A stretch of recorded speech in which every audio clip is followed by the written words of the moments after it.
Thank you, Mr. President. Mr. President, I rise today on a matter of personal and collective privilege to clarify and stand for the truth amidst the barrage of twisted narratives thrown upon me these days. My position has always been clear. We will protect what is rightfully ours and firmly uphold our rights under international law. Any statement alleging that I said, suggested, or implied that we should give up the Calayan Island Group is completely false. I have never wavered on this principle, Mr. President, and I will not allow misinformation to distort what we all profess to die for.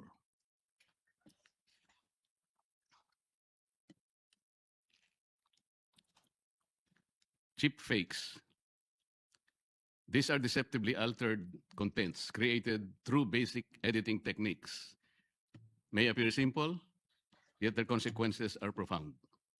With nothing more than selective splicing, omission, or rearrangement, narratives can be distorted, reputations can be damaged, and truth itself can be compromised.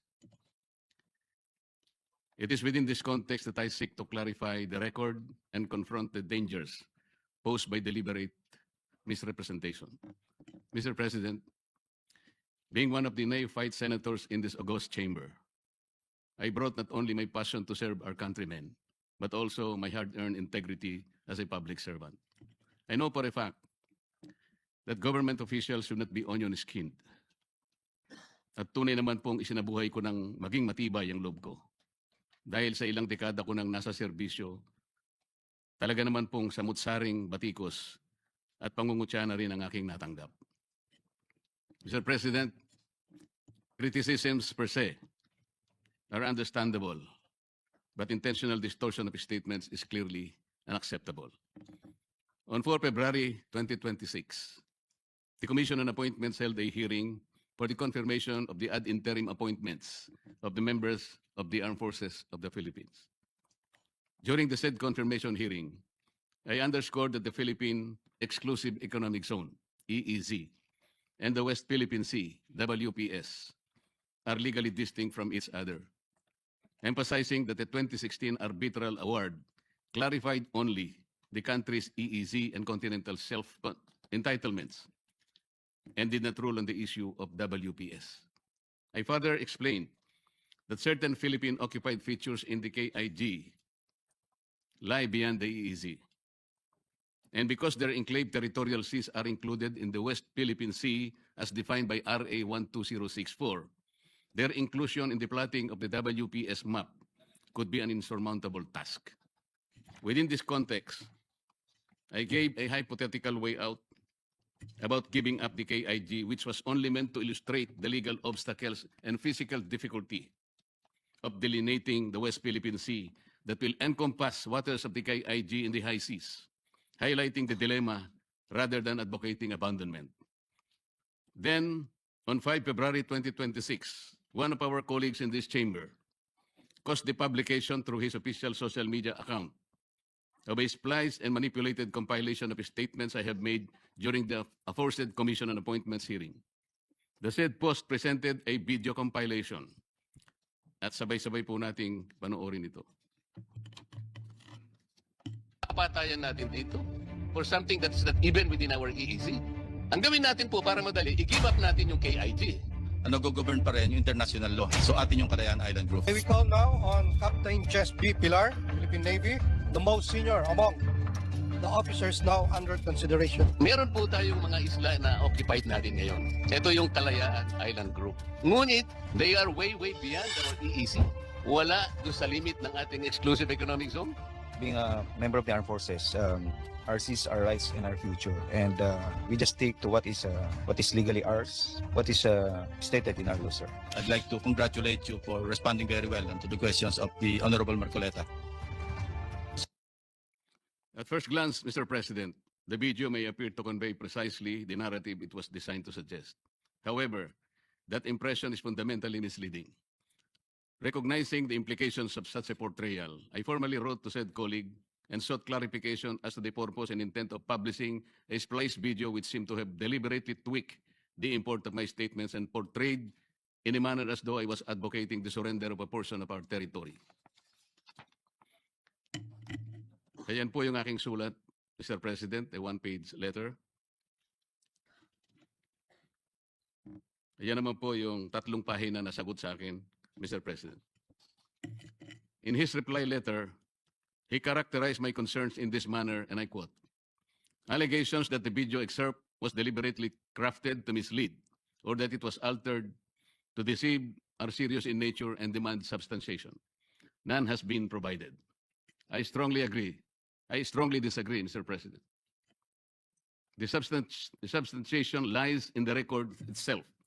The official transcript and the unedited proceedings plainly demonstrate how my statements were taken out of context and presented in a manner that materially altered their meaning. Ilalantad ko po ito maya-maya ng konti, Mr. President. He further stated, and I quote, "For your information, I do not exercise editorial control nor oversee the day-to-day uploading of content on the said page, which is maintained by my office as part of our regular public information efforts with materials drawn from official and publicly verifiable proceedings." Again, I strongly disagree, Mr. President. Even if he does not exercise direct editorial control, responsibility still lies with his office for ensuring that the materials they publish accurately reflect the context and intent of the proceedings. Hindi po pwedeng sabihin, hindi ako ang direktang gumawa. This is a clear attempt to shift one's responsibility, so stated by our colleague in his letter. Sa batas at prinsipyo ng pamamahala, may tinatawag na command responsibility. Hindi maaaring maghugas ng kamay ang operator ng taxi or jeepney kapag nakasagasa ng kanyang driver. Sa ilalim ng batas at ng prinsipyo ng vicarious liability, ang operator pa rin ang nananagot dahil siya ang nagmamay-ari ng prangkisa at namamahala ng mga sasakyan. Ganon din ang may-ari ng karinderya. Kapag may food poison, dahil sa pagkaing inihain, hindi niya maaaring ituro ang kusinera at sabihin siya ang nagluto. Sa mata ng batas, ang may-ari ng karinderya ang may pananagutan sa kalidad at kaligtasan ng pagkain. Sa paghahalin tulad po, Mr. President, sa kaso ng driver at kusinera, kahit ang lahat ay nangyari nang hindi sinasadya, nananagot pa rin ang may-ari. Sa kaso ng splice video, na maliwanag namang sinadya, lalong dapat managot ang may-ari, lalo pa kung siya ay talaga namang sangkot sa paggawa nito. Lastly, said colleague maintained that the video merely reflects what was posted in the Commission's official broadcast, and I quote, "Be that as it may, an objective viewing of the subject video would show that it is merely an excerpt from the official live broadcast of the Commission on Appointments hearing." Again, I strongly disagree, Mr. President. The truth is, it is a corrupted excerpt taken from the official live broadcast of the Commission on Appointments, presented in a way that selectively edited or rearranged my words for the purpose of distorting the meaning and misleading the people. Mr. President, his explanations do not address the central issue. The concern is not the source of the footage, but the manner in which it was spliced and deceptively presented.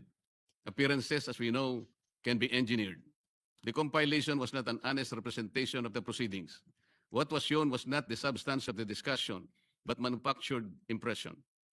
One that rearranged fragments of my remarks to create a meaning I neither intended nor expressed.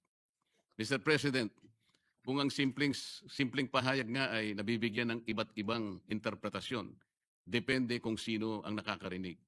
Paano pa kaya ang pinagsama-sama at pinagtagpi-tagping piraso ng salaysay? Hindi ba't mas maraming malilihis sa tunay na konteksto at mensahe na nais maiparating? These statements were maliciously lifted, compiled, and used without consideration of its context. The complete transcript of the hearing would clearly show that there was no intent to surrender our rightful territory. As I previously said, it was only to illustrate the Herculean task of delimiting the West Philippine Sea in relation to the enclave territorial seas of each of the occupied and claimed features in the Kalayaan Island Group, most of which lie in the high seas. Mr. President, in the interest of transparency and fairness, I will be presenting the original video excerpts from which the circulated clips were taken, alongside the edited compilation that was posted on our colleague's official page and the pages of the transcript where it was lifted from. By laying them side by side, we and the public will clearly see how particular statements were extracted from different portions of the hearing and rearranged in sequence to construct a narrative that did not exist in the actual exchange. The comparison will demonstrate in concrete terms how selective cutting and reordering of remarks can transform a hypothetical illustration into what falsely appears to be a categorical position. In doing so, I seek clarity so that the record may speak for itself, complete and unaltered. Papatayan natin dito for something that is not even within our EEC. Ang gawin natin po para madali, i-give up natin yung KIG. Ano ba talaga ipagpapatayan natin dito? We will offer our lives, including the lives of our children, and to die for it, for something that is not even within our EEC. Ang gawin natin po para madali, i-give up natin yung KIG. Then, mako-coordinate na natin lahat. But until and unless nandun yung KIG, wala nga po nasa labas po ng ating exclusive economic zone. Paano po malalagay sa entire West Philippine Sea? Mr. Chair, kaya po yun ang dahilan, hindi po tayo makagawa ng mapa para sana ma-submit na natin. And in our lifetime, we will able to see doon sa entire stretch ng South China Sea, lalabas doon ang West Philippine Sea. Ang video na nasa kaliwa, Mr. President, ay nagmula sa Facebook page ng ating colleague. Yung nasa kanan po ay ang original na video. Mapapansin po ninyo, ang pinagkunan po niya, pinagsama-samang salita upang mabuo ang isang pangungusap. Katulad po ang nakalagay sa yan pong nakikita ninyo. Yung kulay pink po sa baba, nakalagay, Senator Marcoleta, ano ba talaga ang pinagpapatayan natin dito for something that is not even within our EEC? Ang gawin po natin para madali, i-give up natin yung KIG. Tingnan po ninyo yung mga phrases, mga parirala, mga salita na nakukulayan ng yellow. Doon po niya kinuha lahat yun at pinagdugtong-dugtong. Yung una pong nasa yellow ay page 22, line 9. Yung CCA live timestamp po ay 10649 to 10652. Yung pangalawa pong nasa yellow at yung pangatlo page 22 lines 10 to 12. CA live timestamp 10658 10704. Diyan po ninyo makikita na pinagdugtong-dugtong lang po ang aking sinabi para sa ganon makapagporma ng isang pangungusap na mag-iiba ang kanyang kahulugan. Ang pahayag kong ito, Mr. President, ay matatagpuan sa page 22, line 9 at lines 10 to 12 ng CA transcript of stenographic notes noong ika-4 na Pebrero kung saan tinanong ko sila kung alam na ba natin ang ating coordinates sapagkat ang ating mga kasamaan sa armed forces ay nakikipagpatayan upang proteksyonan o protektahan ang ating teritoryo kahit na wala pa tayong kasiguraduhan sa hangganan nito. Nag-govern pa rin yung international law. So atin yung Kalayaan Island Group. Nag-govern pa rin yung international law, di ba? This was made formal by the arbitral ruling. Di ba? So atin yung Kalayaan Island Group. Yung nasa kaliwa po, ito po yung cheap fake. Yung nasa kanan, yan po yung original, Mr. President. Dito sa video clip na yan, ay makikita natin na ang ating kasamahan na sinasabi na international law pa rin daw ang nag-govern at sa atin pa rin ang Kalayaan Island Group na tila ba ay sagot niya sa aking naunang pahayag. Hindi po ito ang nangyari. Ayan po ang tunay na pagkakasabi, Mr. President. Yung pong nasa yellow uli, nasa page 28, line 67, CA Live timestamp 11937 to 1939. Hanggang sa huling dilaw, Mr. President, page 28, line 8, CA Live timestamp 1945, 1947. Binuo sa isang salita na nandun po sa pink para lang makakuha ang nag-govern pa rin ang international law, so atin ang Kalayaan Island Group. Ang pahayag niyang ito ay matatagpuan sa page 28, line 6-8. 6 to 8 ng TSN, kung saan tinanong niya si Captain Pilar kung alam ba niya ang Presidential Decree 1596. Slide po. Meron po tayong mga isla na occupied natin ngayon. Ito yung Kalayaan Island Group. Ngunit, they are way beyond our EEZ. Wala doon sa limit ng ating exclusive economic zone. Being a member of the armed forces, our seas, our rights, and our future, and we just stick to what is legally ours, what is stated in our law, sir. The department believes that escalation, even in public messaging, should be undertaken only when it advances clear strategic objectives and the national interest. Ano pong strategic objective o national interest ang na-achieve natin sa ginawa ni Commodore Tariela na magpakita ng ganong mga statements at mga caricatures sa uncompromising at nakakahiyang paglalarawan sa kanilang head of state? What did we gain strategically in terms of national interest? Meron po ba? Your Honor, I cannot answer on that. Hindi, sa panukat mo lang. Sir, being a member of the armed forces, we are voicing out the term our seas, our rights, and our future, and we just stick to what is being dictated in what is legally ours, and what is stated in our law, sir. What is legally ours must be defended. Must be protected, and we should fight it out to the last drop of our blood. Sir President, sa mga video clips naman na Meron yan, po tayong mga isla na occupied natin ngayon. Ito yung Kalayaan Island Group. Alam na po ninyo yon. Meron tayong 4 na features in the Kalayaan Island Group. Ito po yung Pagasa, yung Parola, yung Kota, at yung Lankiam. Captain, alam po ninyo yan. Incidentally, Mr. Chairman, itong 4 na features na occupied ng ating bansa, they are way beyond our EEZ. Wala po sila sakop ng EEZ. Alam po ba ninyo yon, Captain?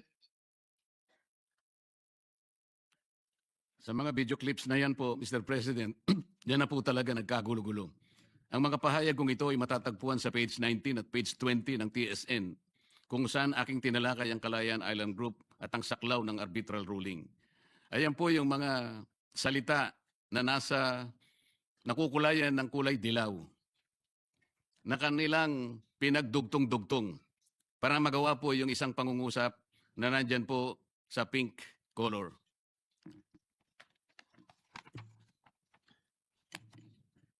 Ayan po, yung page 19, line 58. Nandyan na naman po yung tatlong nakakulay na mga pahayag ko at pagkatapos pinagdugtong-dugtong uli para makakuha ng isang salita na nakukulayan sa kulay rosas.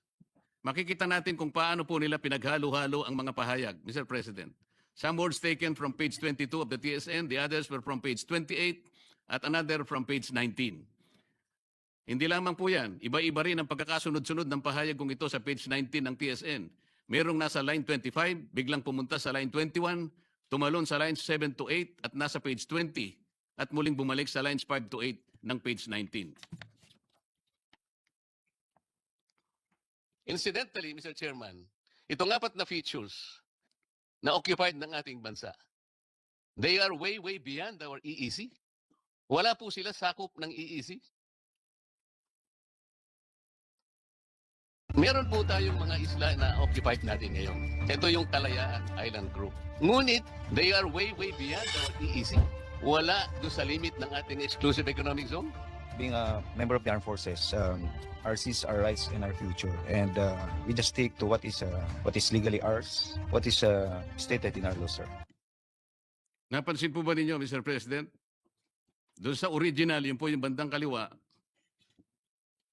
at saka yung kanan, bandang kanan, nagsingit sila ng isang salita ng ngunit para pagdugtungin po ang isang statement. With the insertion of the word ngunit, what was supposed to be a mere informative statement on the arbitral award suddenly evoked a negative connotation because it was connected to the KID, somehow portraying as if I was asserting that we cannot exercise sovereignty over the features outside the EEZ. It created an unwarranted sense of contradiction or mischaracterization, distorting the legal point I intended to emphasize.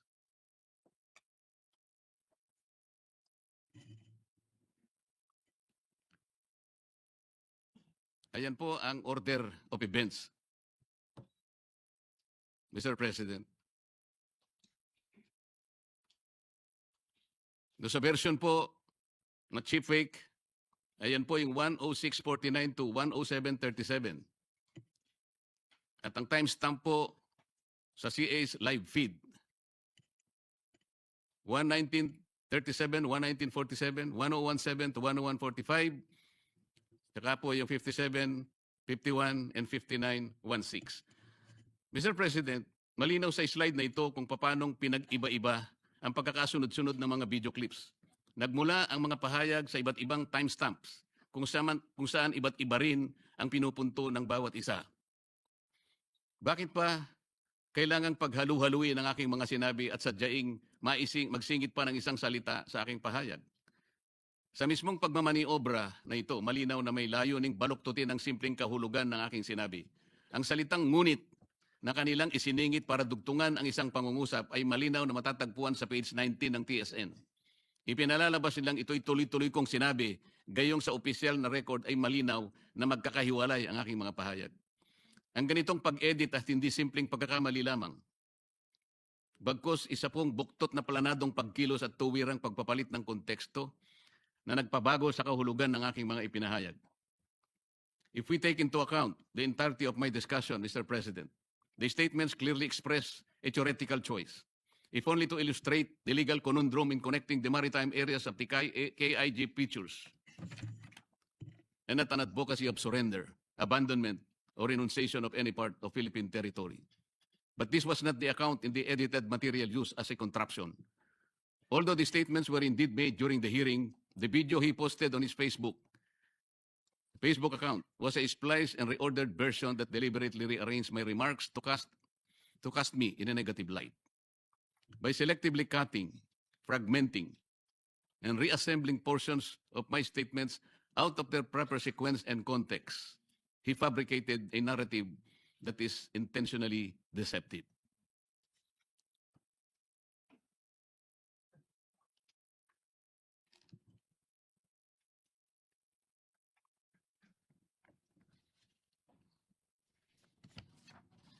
Sa mga slides na nakikita po natin, Mr. President, makikita rin natin kung paano umalingaw-ngaw ang epekto ng nasabing spliced video sa iba't ibang TV networks, pahayagan sa social media, at sa mga kilalang personalidad sa politika. Mula sa isang inedit at pinagputol-putol na presentasyon, nabuo ang isang naratibong mabilis kumalat. Agad pinaniwalaan ng ilan at walang habas na ibinahagi nang hindi sinuri ang kabuuang konteksto ng aking mga pahayag.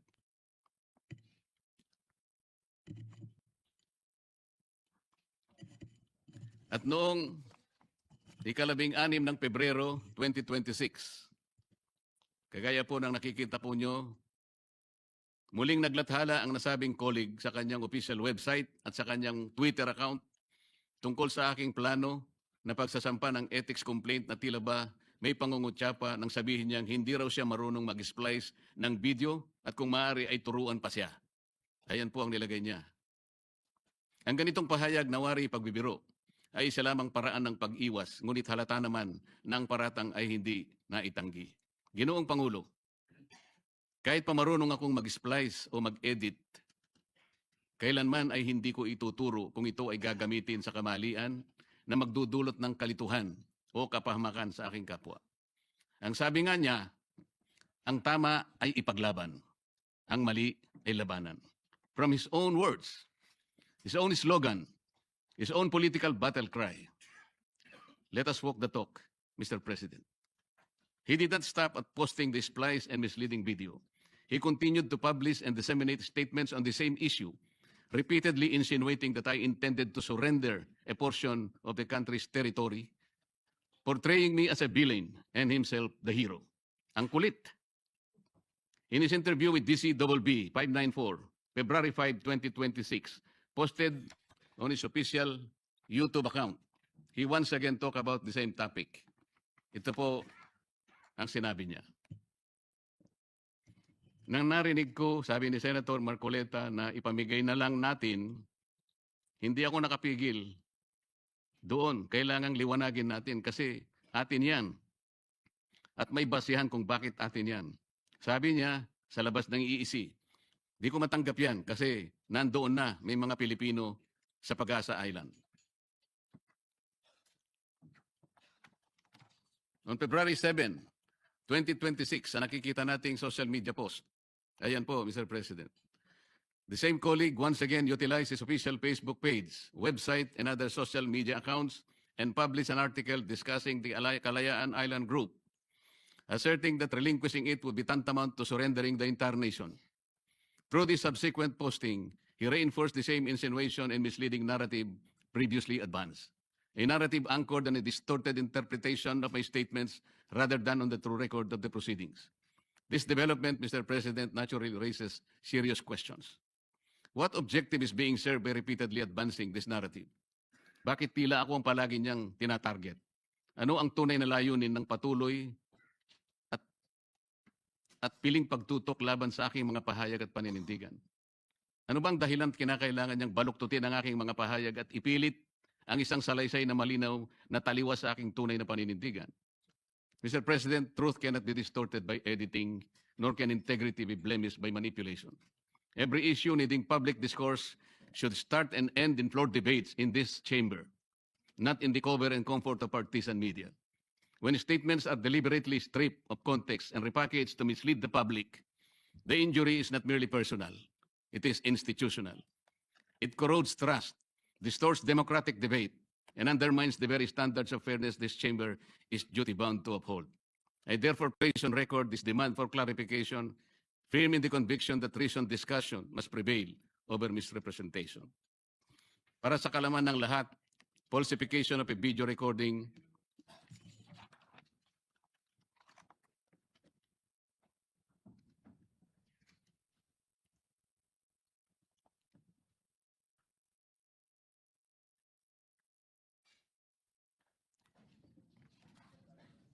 the deliberate manipulation, alteration, or fabrication of a video output to deceive, misrepresent, or to create false evidence.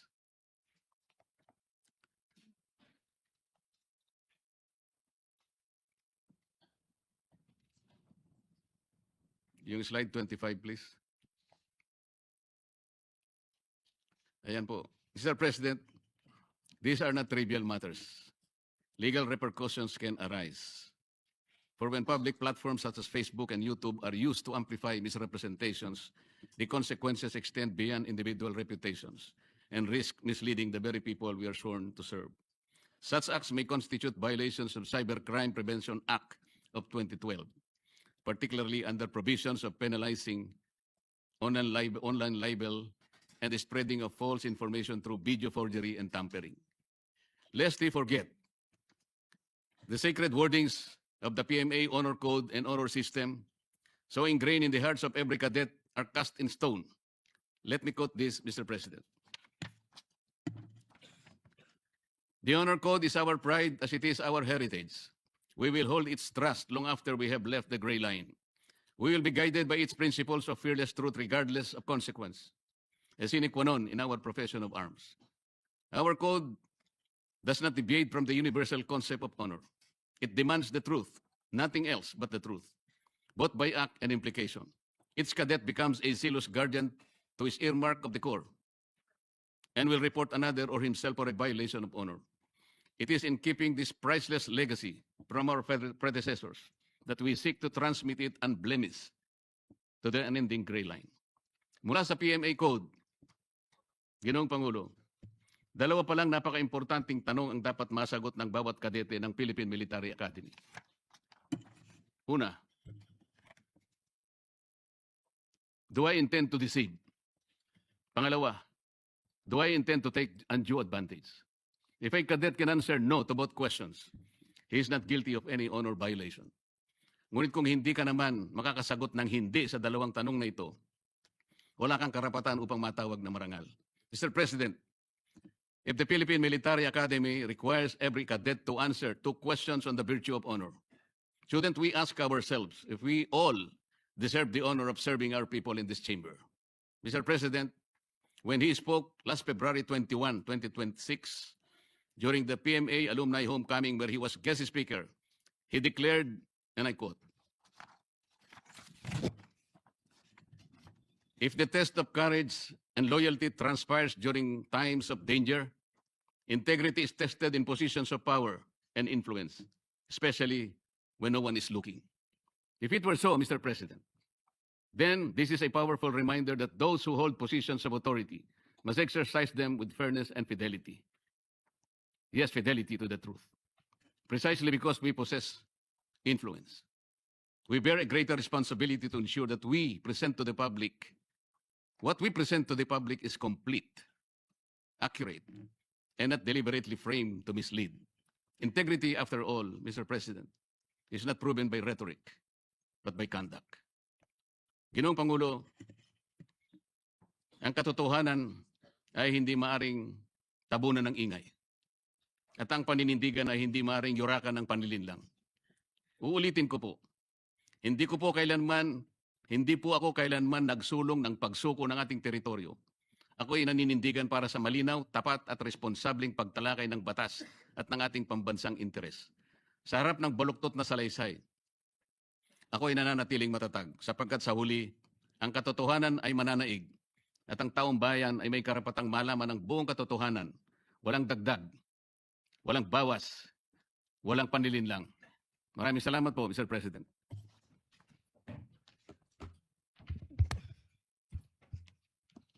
Yes, Senator Amy Marcos, you recognized. Thank you very much, Mr. President.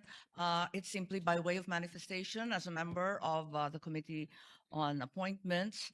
I was present during the hearing narrated by our colleague, Senator Marcoleta, and I vigorously attest and corroborate to the accuracy and truth of his statement of facts and the consequent misleading, whether carelessly or maliciously, interpretation that followed. Thank you.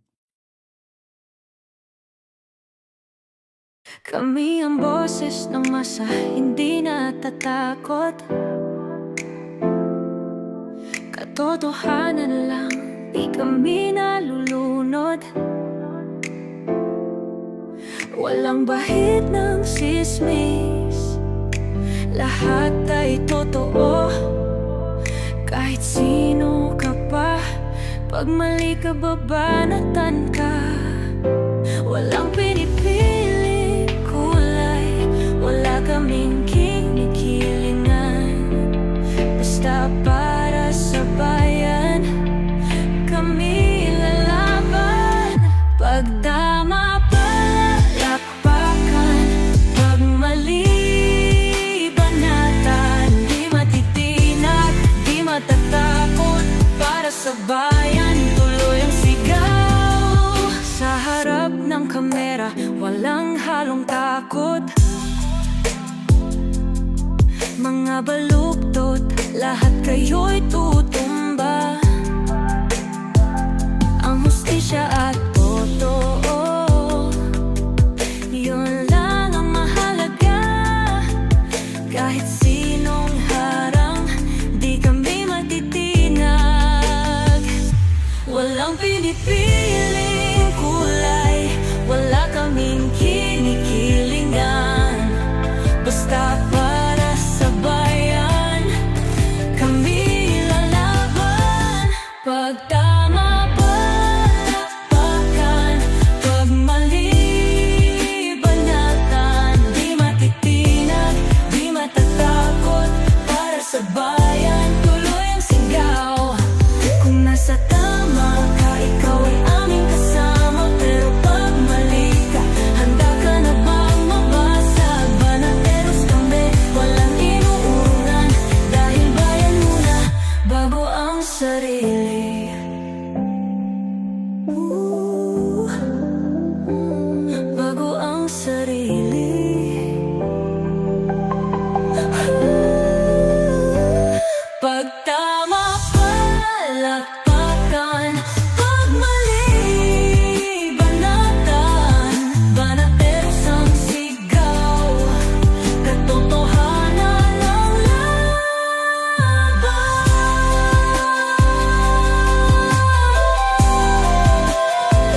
walang halong